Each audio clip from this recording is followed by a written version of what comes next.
sekolah politik terbaik di Malaysia berkali di dunia ni, sekolah politiknya adalah di Kelantan. Ahli UMNO yang sedut enjing semua tu patah ilmu politik kurang. Nak kecek benda besar, Dewi Kamah Hussein. Tak kena stesen. Ayah wara dengan Mah Hussein pun saya. Gini ayah wara saya nak royak. Kalaulah sekolah politik di Kelantan ni PAH itu yang terbaik. Ayah Wah pernah menjadi pengerusi perhubungan Kelantan.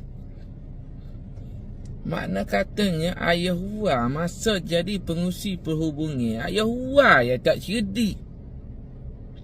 Ayah Wah tak boleh nak memenangkan kerusi Barisan Nasional di Kelantan. Ambo ni bukan pengurusi perhubungan Ayah Wah. Ambo ni kelas ketua penerangan pemuda jah Ayah Wah weh. Tapi alhamdulillah Ayah Wah hari ni Ayah Wah pun soyak rabak menteri besar pun nak sama macam-macam Ayah Wah. Tapi ambo tidak mendabik dada lagu tu Ayah Wah. Sebab Ayah Wah telah memberikan satu bukti bahawasanya Ayah Wah yang merosakkan UMNO di Kelantan, yang merosakkan politik di Kelantan. Ayah Wah sendiri mengakui bahawasanya Ayah Wah pernah menyekak peruntukan di Kelantan.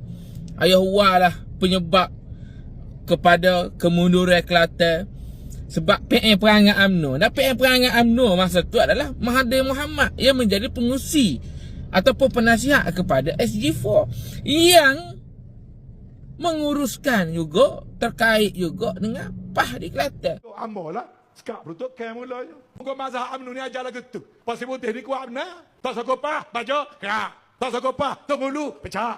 Kalau jadi cikgu tak sokong PAH, tukar sabah. Betul tak? Jadi Ayah Wah, alhamdulillah Ayah Wah, anak sing hari ni boleh nampak bahawasanya Ayah Wah ni adalah sosok pemimpin yang memang tak guna pun kepada Kelantan. Tidak berguna kepada Kelantan. Kerana Ayah Wah gagal dalam ilmu politik sehingga Ayah Wah terpaksa masuk PAH. Kerana nak masuk PAH tahu apa? Kerana nak tutup kejahilan, nak tutup kezaliman, nak tutup kerakusan Ayah Wah terhadap Kelantan dengan harapan masuk PAH terhapus dosa-dosa Ayah Wah. Jadi Ayah Wah balik rumah tengok muka yang merosakkan politik di Kelantan ni, Nuah Musa. Ayah kampung, ayah bandar baloh. Ingat apa yang terjadi hari ni di Kelantan hasil air tangan Ayah Wah yang merosakkan segala-galanya di Kelantan. Jadi orang-orang PAH jangan tanya gapo UMNO buat kepada Kelantan. Kena tanya, buat apa Ayah Wah bertindak kejam kepada orang Kelantan.